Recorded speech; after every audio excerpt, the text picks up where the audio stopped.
Good morning. On today's show, we are diving into the question of, is your spouse holding back your entrepreneurial potential? Let's dive right in.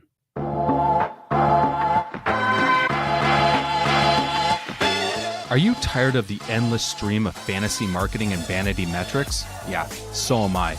My name is James Patrick, and I'm an internationally published photographer, media specialist, and marketing strategist. I'm also a student of professional development, and like you, I've been left frustrated by all of this influencer-driven generic advice, making us think that we are just one course, conference, or manifestation away from the life of our dreams. We need to cut through this crap and move beyond the posturing, beyond the facade, beyond the image, to take real action on the real work that will create the real results. This is the Beyond the Image podcast.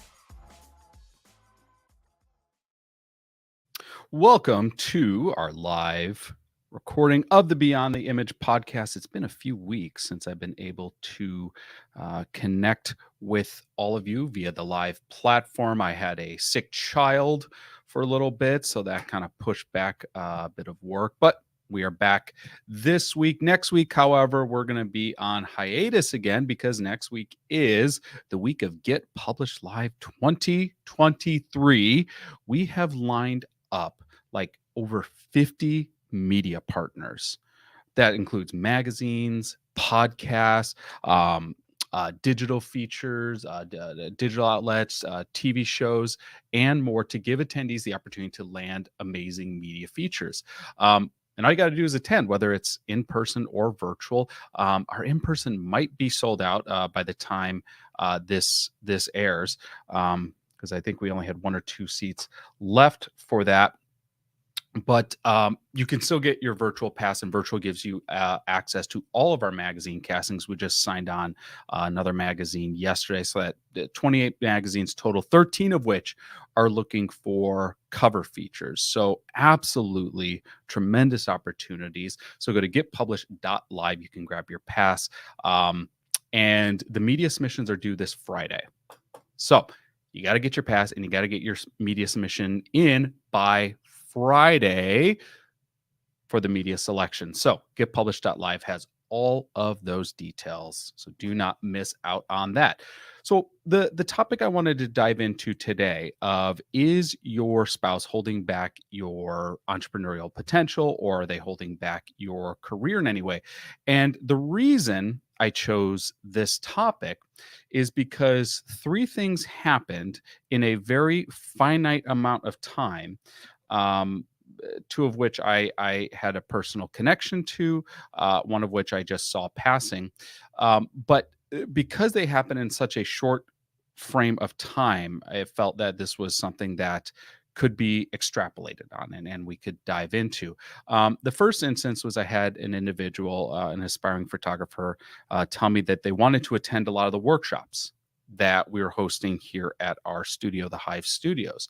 But because there was a fee associated with the workshops, and the fee, it wasn't much, it was like a $20 fee, they were nervous to communicate this fee to their significant other.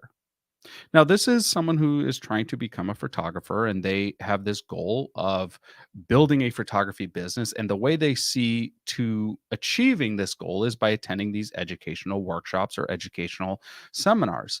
But they were so nervous about their spouse seeing the charge on the credit card. Their exact quote was, they're going to ask, what the F is this? And then I have to try to justify what this is.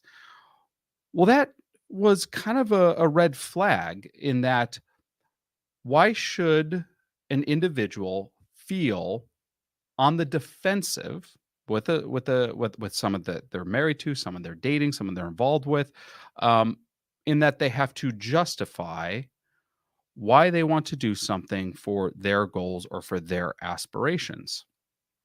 And it's a very precarious position. It was like a day or two later, someone who I've worked with, I want to say 2 times, sent me a message on Instagram and said, "Hey, I'm so sorry, but I have to unfollow you as well as every other guy, every other man that I follow on Instagram, having issues, I assume issues at their house. Um, Now, I don't know why they felt the need to tell me this. I probably would never have noticed, but here's an instance where someone is quite literally unfollowing anyone of the opposite sex because of something that's happening in their home. Okay, and this is someone once again who's an aspiring entrepreneur who's trying to build connections, who's trying to generate a future for herself, as I assumed, as well as for her family. And something is happening at the household where she then has to go and almost in a verbal way break ties with all these individuals, simply because they're of the opposite sex. So that right there gave me some pause. And then the third instance was something I just saw scrolling through Instagram. Was someone had just, I assume someone had just finished a competition. They did a photo shoot, and they were using these photos in way of promoting their brand, both as a fitness influencer, then potentially also as a personal trainer. So they're showing off their photos, something that they're very proud of and that they want associated with their name and with their brand. On their post that they did on their account, their significant other comments,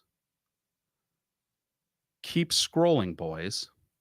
Now, one could look at this and say, well, that's just a boyfriend or spouse just being playful with the followers, or kind of in a jokingly way, trying to just urge guys who are there just to see the photos and have uh, nothing other than the desire to see a cute or sexy photo, to just, hey, keep scrolling, she's taken or she's accounted for. But this also brings in a little bit of patriarchy right here. She's taken, she's accounted for, you are not allowed to look at this. She can post this, but you're not allowed to look at this.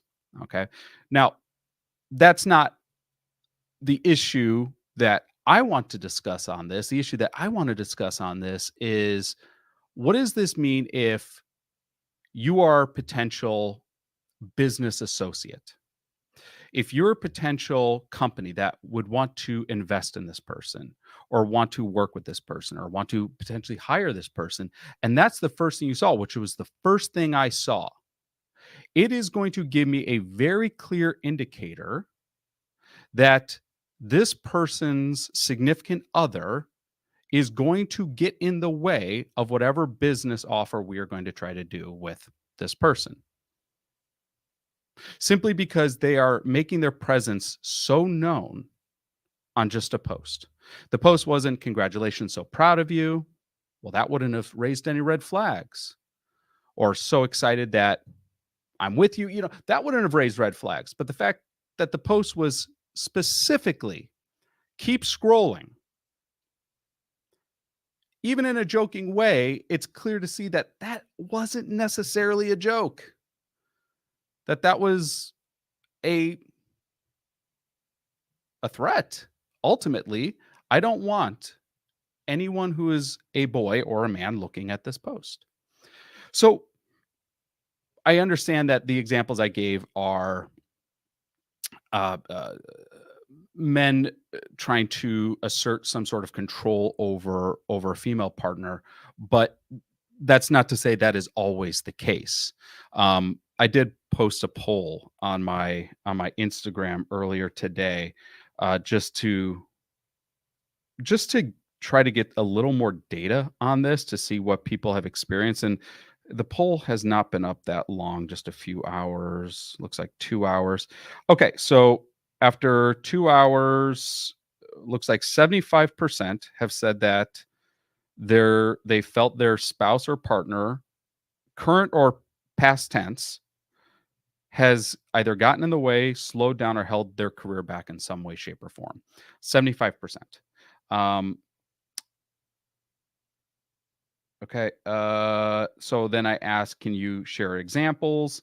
Um, I'm not going to name the person, as I want to respect anonymity. Um, uh, okay. So this individual is saying that they were told that their aspirations in photography were porn. They were trying to become a boudoir photographer, and they were told that that's just porn and not to pursue it. They are since divorced, and they are now pursuing that career. So that's an example that was shared. Another question I asked was, if this has happened, why do you think the reason is that this happened? And I gave a couple different options. One was they didn't support or believe in me. Number two, they didn't trust me. Number three, they did not understand the goals, which would be the least egregious of the options. And then number four is they felt I should have other priorities. 100% have voted for they felt I should have other priorities. So this seems to be fairly common now that I pull up these numbers.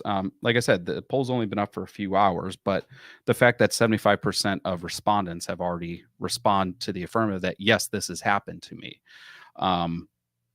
makes it really validates this as something that we should figure out how to navigate. I think the first thing that we need to do is we need to understand why this might happen, why someone we choose to be with, whether it's just dating or marriage or something even more casual, why they would oppose a career aspiration or a goal that their significant other has. And I think what this comes down to is what that change could mean in the terms of the status of the relationship. So does that change imply that person might not be available as much? Does that change imply that that person might be traveling more? Does that change imply that that person is not going to be home as much? Does that change imply that that person is going to be around people that the spouse is not comfortable with? Does that change imply that that person is going to change emotionally and they're not comfortable with that change emotionally? You could see a lot of different like avenues that this change could go down, and that fear of that change, or really what the repercussions of that change could be, I think are starting to manifest in a lot of the things that people are seeing. And I think one is um, that the partner might feel threatened, that they might feel that the career could be uh, more important than the attention or the energy or the time that they're devoting to the relationship, to the household, to the family, to friends, etc. So there's that feeling of being threatened. So the separation of the time one spends on their career versus the time one spends um, in their personal life. So I think that might show up as questions like, I can't believe you work so, or not questions, statements or questions like, I can't believe you work so much. It feels like you're always on your phone. Do you ever get breaks? Like, even when you come home, you're still working. Um, how often are you needing to be on sales calls? How often are you needing to be traveling? How often do you need to work late nights? Now, I am not trying to invalidate any of these. The fact that someone is feeling them means that they are a legitimate emotion or reaction to a situation. But just because they are legitimate feelings does not mean that they're always applicable or always need to be taken equally. Um, but it is something to be aware of and to recognize the signs of. And sometimes they're completely legitimate. And sometimes the person has every right to be upset or to feel threatened in a situation.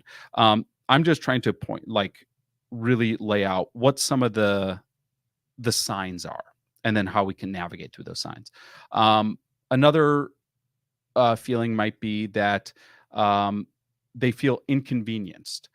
So this comes like in the regards of like you have a home or you have a shared responsibility. Maybe you have kids with your partner, and they feel the devotion that one party gives to their personal aspirations or their career aspirations, their goal aspirations, are removing their their responsibilities that they have to the house or to the home or to the children, um, to the schedule that the two maintain together. So, in navigating this, could this be legitimate or illegitimate? It can be both. Absolutely. Um, I think this now comes into how much truth is behind the concern. Is this just, well, you're getting one night a week and I'm not happy with that because you used to get no nights a week. And just that change of one night is not good enough. Um, so we can just see how, obviously this is a little bit nuanced. I think another avenue could be jealousy. If one person is aspiring to really big things and is achieving those things, the other person could feel intimidated by it, or made to feel less than, or made to feel that they might not be good enough anymore, or they're not as ambitious, or they're not as successful, or they can't achieve to the same level. And all of a sudden this inequity in achievement creates this jealousy. Another one could be the express concern of safety. Now, this is interesting. I was thinking about this actually as I was driving into the office today. This is what, when we think about like people who might hold us back, but with good intentions, the thought of, well, maybe they're holding us back because they're nervous about our security or our safety. Just take, and the first thought that comes to mind are parents, like, oh, just take a stable job, have your 401k, get your retirement fund, make sure you have benefits. And we've talked about that on this show.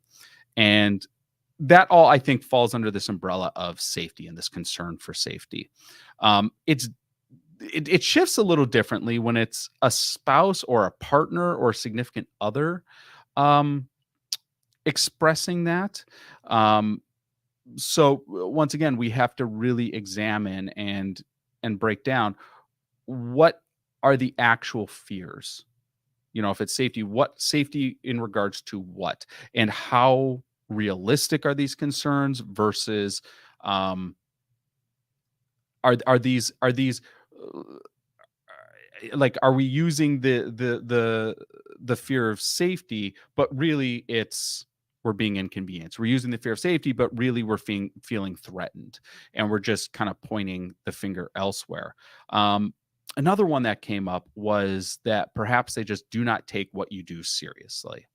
um, let's just say, for example, one person um, has a career that they work for someone else, and maybe it's a very good career, and they feel very um, affirmed and validated in the work that they do, but their spouse or significant other or partner chooses to do something that they don't see as being worthwhile, or they don't see as a real career. It's easy to look at like photography as an example. Well, photography, that's just something you do as a hobby. But let's take being an influencer. Well, that's not it's not a real career. You don't go into an office. I don't believe that. That's just what some of the rhetoric might be. And if they're not taking it seriously, that might once again be creating a barrier between someone and the aspirations or the goals that they're setting for themselves. So now the question is, what do we do? What do we do if we are in this place where we feel like we do not have the full support or buy-in from that other individual? And what can we do to create, not so you get everything you want, because sometimes that's not always possible, um, but to create more harmony between one's career aspirations or entrepreneurial endeavors and their personal life. Um, and I think it is about, one, effective communication of understanding concerns. So hearing concerns, listening to concerns, and taking those concerns seriously, as well as empathizing with the fears that are connected to those concerns. And then once you've done that, clearly communicating and articulating what the goals are and what you believe you need to do to achieve these goals. So, if, for example, here's what I want to do. This is why this is important to me. And here's why this conference or this seminar or this um, coach or this book that I want to get or this networking meetup or whatever it is. This is why this is important for me to move closer towards my goal. So you've listened to their concerns. You've expressed empathy for the fears that are connected to the concerns. Yes, I hear you. And now let me share why this is important with you, what I am trying to do, and why this thing or this next step or this endeavor or this action is important to me moving closer towards this goal. Now, understanding that this may be a compromise and it might not be everything. Like, I can tell you, like, for my career aspirations, and I believe I do have the support when I go home. But for my career aspirations, maybe that would mean, well, in order for me to get to where I want to go, I need to work 7 days a week. And that's just how it is. Well, that's not going to work now with a small child at home. That's just not possible. So there's a negotiation of, okay, I understand that these are my career aspirations and it'd be faster to get to where I want to go if I was working 7 days a week. But it's not realistic to do that being the parent of a child. So what can I do to create a harmony or a balance? So know what you're willing to give up on. Like, I was, to be clear, it was not hard for me to give up working on weekends. I absolutely enjoy uh, having a normal week schedule for the first time in like over a decade, because I get to spend the weekends with my family. Um, but knowing what you're not willing to negotiate on. So where are you willing to give up on and what are you not willing to compromise on?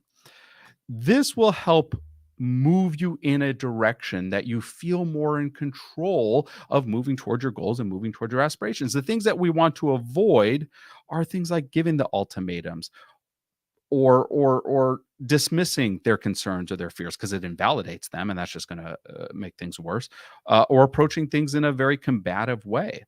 Um, the goal, I think, is that effective communication. Um, and also the flip side of that, what you should not be doing is you should not be abandoning your dreams or your aspirations or your goals completely. Because how does that benefit you? How does that make you happy or fulfilled or satisfied? So creating this balance or this harmony between hearing concerns, empathizing with fears, communicating goals, communicating aspirations, and articulating why your decisions or your actions are moving you towards this goal, as well as understanding of all the things that you want to do moving towards this. What are non-negotiables, things that have to happen in order for this to work? And then what are things that you're willing to negotiate on or willing to compromise on so that you are meeting this individual not fully on your terms, but not completely acquiescing to their terms. So hopefully this helped give some clarity and insight. Being that I saw this so regularly in such a short period of time made me think that this is something that has been happening to a lot of individuals. I'll just pull up the poll again. Yeah, we're still at 75% say that this has happened, and 100% saying that their significant other or partner felt that they should have other priorities. So that poll is up on my Instagram. You're welcome to check it out and vote in it. I'll be sharing the results after the poll runs its course. For anyone that is interested in seeing that. But I do hope that this episode helped give some clarity on next steps on how to better communicate. when if and when this should be something that arises for you.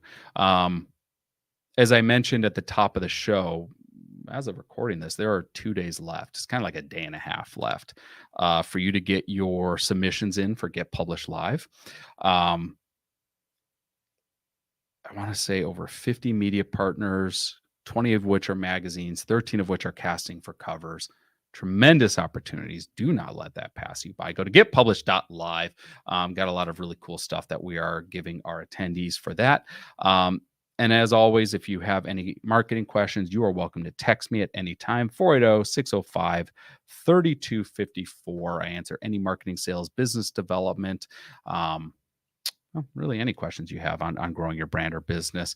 You can catch the replay of this up on our YouTube channel, JP Photo AZ, or on the Beyond the Image podcast that will be live later this week. No show next week because we are in the middle of the conference, but we will be back in right after the conference with our next live episode. Thank you so much for tuning in. Hope you have an amazing rest of your week. We will see you next week at Get Published Live, and I will talk to you all then. Take care.